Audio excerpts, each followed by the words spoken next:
Hello everyone and welcome back to my channel. I'm Amy. I have another book haul for you guys. Yay! You remember the book haul from 2 weeks ago that I said was going to be my book haul for July because I wasn't going to buy any more books? Well, that didn't go over very well. Go figure. I kind of called it in that video. Anyway, but if you're interested in the books that I picked up in the last couple weeks, then go ahead and keep watching. So the first book I'm going to share with you, or first couple books I guess I'm going to share with you, I've kind of just picked up from random places. This first one is called The Heist by Janet Evanich and Lee Goldberg. This is a spy CIA type book. My mother-in-law had it and asked if I wanted to read it, and I said, sure, why not? I haven't read anything like it, and it sounds really interesting. It's about these two people. One was an ex-con man, the other was the gal that was like going after the con man, and they have to pair up and work together, yada yada, one of those. I think it's the beginning of a new series, but I got that one. And the next one that I got, I ordered from Amazon because I've been wanting to read this book for as long as I can remember, and I really want to read it now. And that book is 1984 by George Orwell. This edition I picked out because most of the used bookstores that I go to, and I always check to see what classics there are just in case I want to pick up one.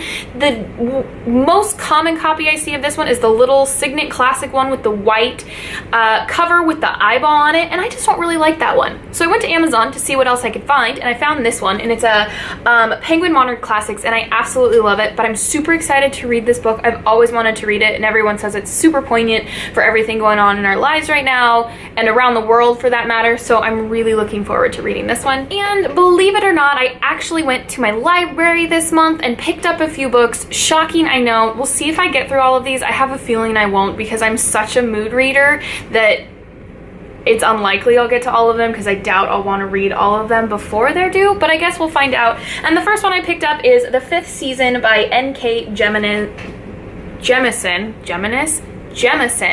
This is a really popular sci-fi fantasy type book about these three women, I believe, or three girls, and something about the world ending every 5 years or something. That's not right. That's not even close to right. But it's a really popular story. I know the second one came out recently and I've been wanting to pick it up, so I just saw it at the library and thought, why not? And the next one that I got, I'm so excited to read. This is right up my alley. It's called Mistress of the Sun by Sandra Galland. And this is a story about Louis XIV's mistress, who Louis XIV was the one who made Versailles what it is, and he was very opulent, and everyone's called him the Sun King. And I'm just super stoked to read this. As I mentioned before, I love historical fiction, especially when it's based off of actual characters and real historical figures, and I think this will be a fun one to read. The next book I have just caught my eye because of the cover, because there's a dog on the cover, and that is Mr. Chartwell by Rebecca Hunt. This sounds so interesting. So I'm gonna kind of like look at the synopsis because I don't know how totally to explain this, but essentially there's a presence in a room that Winston Churchill recognizes, and it's Mr. Chartwell, and then there is a librarian, Esther Hammerhands, who sees a figure, and it's Mr. Chartwell, and this is kind of about how he combines their two lives or affects their two lives. It sounds like a mystery of sorts, a mystery of sorts, and it's a super short book, and it just sounded really fun and easy to read, so I thought, why not? And then last, but most certainly not least, from the library, I have Queen of the Tearling by Erica Johansson. This book I've heard Sam from Thoughts on Tomes talk about. I know she really enjoys this series, and it's a gorgeous book, and it even has like the bookmark ribbon, which I've always loved growing up. And this is the story about a young girl who's supposed to kind of unite a kingdom that hasn't been going over very well, etc., etc. It's like a fantasy, magical-ish type story. Right up my alley. I know that's not very detailed, but I'm sure there's lots of reviews on this because I think this book has been out for a while now. And let's just keep this book haul chugging along because I also went to my local used bookstore and was able to pick up a few books. The first one is How to Woo a Reluctant Lady, I can't talk today, by Sabrina Jeffries. I talked about this series. This is the Hellions of Halstead Hall series. This book is a part of the series. Am I being repetitive enough? I'm like not making any sense. Anyway, I talked about this series in my romance novel recommendation video. I'll link that up here if you haven't seen it.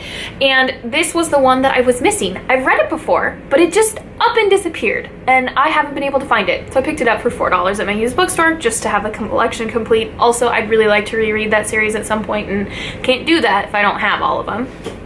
And the next book I got is another romance novel, and that is One Night Stand in Scotland by Karen Hawkins. Ironically enough, let's have a little story time about this book. My mom and I were at the bookstore together, and there was a whole bunch of discount books on the table, and she picked up this book and she was like, oh, I wonder what this one's about, because she likes to give me crap about reading romance novels. And for whatever strange, creepy, weird reason, she picked up a book by Karen Hawkins, this one, who just so happens to be one of my favorite romance novel authors. Did that make sense? Again, guys, I'm just not making any sense. Anyway, there's like a box that's supposed to be recovered, and so this girl goes to get it, and there's this guy that has the box, and he doesn't want to give it up. Romance, blah, blah, blah. I mean, it sounds wonderful, of course. It's a romance novel. And then this wonderful little edition called Classical Mythology, a very short introduction by Helen Morales. These are the Oxford publishers, Oxford University Press. There's like 168 of these, but it's just a little book that just talks about classical mythology, and that sounded interesting, and I love classical mythology, and I thought it'd be pretty on a shelf too, so I picked that one up. And then this one I'm super excited about. It's called Auntie Mame, An Irreverent Escapade by Patrick Dennis. This is a book that was originally written in the 50s, and it's about this very eccentric Auntie Mame who is just kind of the life of the party. And when this little boy's parents pass away, I think, yes.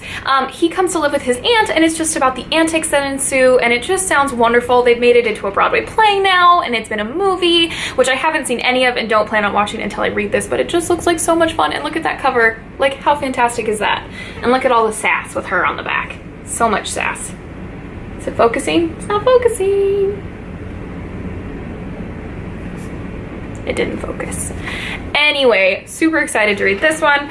And then this one I kind of feel like a dork about. Again, this is the second time that I've done this on my channel. When I've been out shopping recently since I've had my channel. And this book is called Secretly Smitten, Love Changes Everything by Colleen Cobble, Kristen Billerbeck, Diane Hunt, and Denise Hunter. This is 4 short love stories about these 4 women who find these dog tags in their grandmother's attic from who was supposedly their grandmother's boyfriend or love during the war, but he supposedly died during the war and went missing, and so they never had his dog tag, so they're trying to figure out what happened, and it's about each of them finding love. I thought this was one giant story, guys. I'm still gonna read it. I mean, it was on sale for like a couple bucks. And I think the cover's really pretty, but I kind of feel like a dork. Anyway, got that one. And last, from the bookworm, I have A Court of Mist and Fury by Sarah J. Maas. I mean, I picked up A Court of Thorns and Roses and read that one for a booktubeathon, and I had already purchased A Court of Wings and Ruin because that was at the bookworm the last time I was there, but I hadn't picked up this copy yet because I didn't have it. And lo and behold, this was the only Sarah J. Maas A Court of Thorns and Roses series.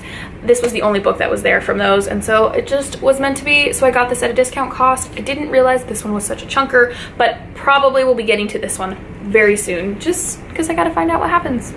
Hey guys, we are not done yet. That's only halfway through the stack. Yep, that's what I said.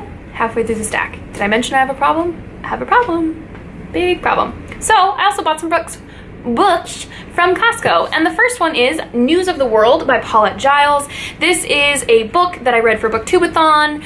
I will leave a link to my Booktubeathon TBR where I talk about this book a little bit more in detail, and I'll also be talking about this book in my June wrap-up. That's the second time I've done that. July wrap-up. Guys, I'm a hot mess. Can you tell I'm a hot mess? And I might actually be doing a review on this book too, because there's some interesting things about this book that I wasn't expecting. The next book I got from Costco is The Trap by Melanie Raab. I'm not sure how to pronounce it. This is the story about a woman who's agoraphobic. agoraphobic, I'm struggling with that word right now, who is a writer and a very successful writer, but she doesn't leave her house, and then she is still struggling with the murder of her sister, where she saw the crime, but she definitely saw what she thinks is the killer's face, and that kind of takes her into her house, and so she's unable to leave it for many, many years, and then she sees his face on the news. And so what she decides to do is write a book to trap the killer into coming so she can, like, confront him, I think. It sounds like a thriller suspense type of thing. Normally not my type of book, but I thought the cover was just gorgeous and it sounded interesting, so we're gonna give it a shot and I'll let you guys know what I think. And then the last book that I got from Costco is The Glen of Yours by Sarah Domet, another one where the cover just totally caught my eye and brought me in. And this is the story about 4 Guineveres who all are at this convent where they all kind of showed up around the same time and have bonded over the fact that they all have the same name and they're being raised there. And this takes place, you know what, I don't know what the time frame is, but when they turn 18 they will be allowed to leave the convent, but these soldiers show up, I believe, and they kind of use them as a way to get out early, and it's all their different stories. It just sounded really interesting, though we'll give that one a shot as well, and I'll let you guys know what I think. And I also bought some books from Target. We're almost there, guys. Only 5 books left. 2 books from Target and 3 books from another used bookstore that I went to.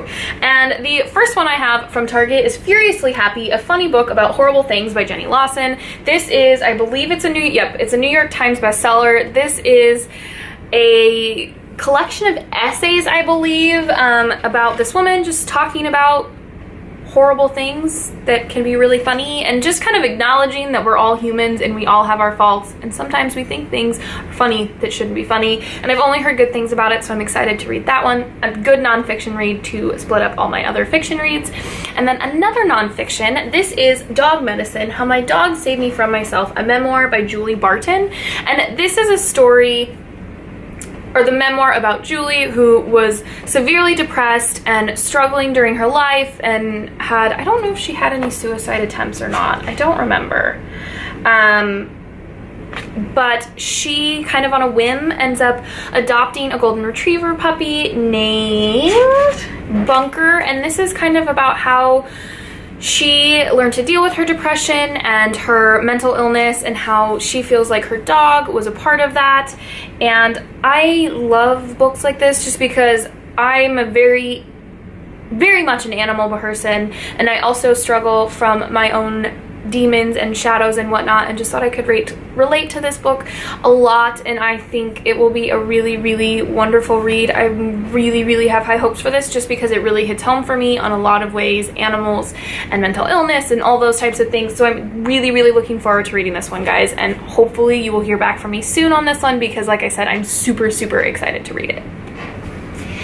And the last 3 books I bought in Spokane when I was out of town for some training.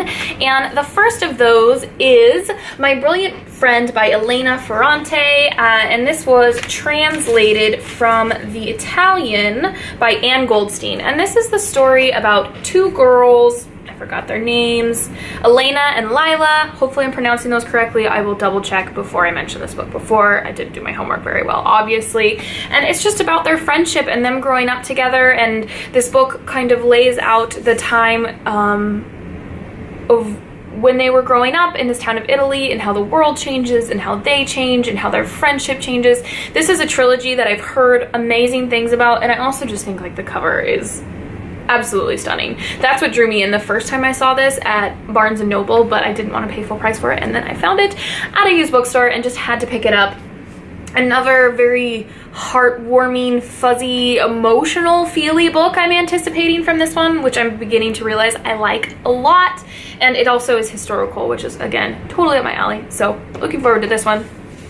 And then another emotional, heart-wrenching story, if there's not enough of them for you, with Sarah's Key by Tatiana de Rosnay, and this is a very popular book. It came out in 2007 originally, and this is the story, I think there's 2 timelines. This is a story about Sarah, who in 1942 hid her brother in a closet when the Nazis were coming through collecting these Jewish families, and she told him that she would find him again, but that she was trying to protect him. And then there is a story 60 years later where there's Julie Jarmond, an American journalist, who's investigating this roundup when Sarah originally hid her brother, and it's how these women's lives and stories kind of intertwine. Like I said, I've heard amazing things about this book, and I've been loving the books I've been reading about World War II recently, so I have a feeling I'm really gonna like this one too.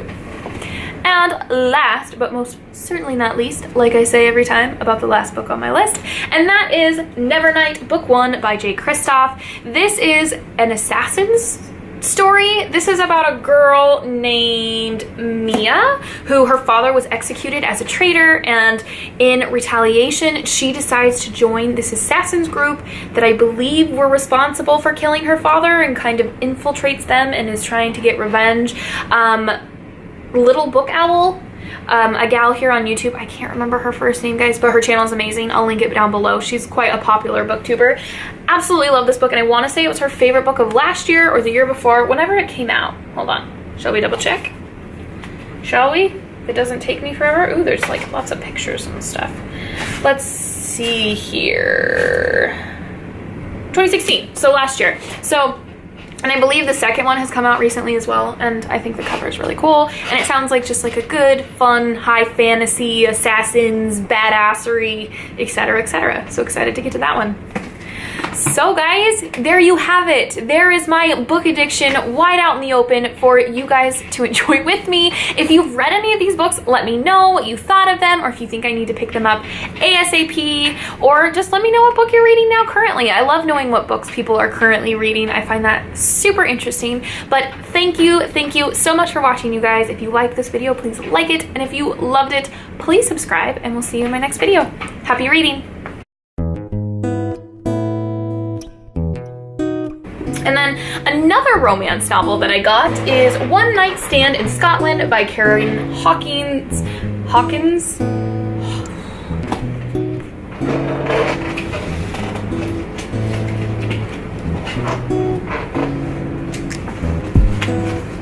This is hard.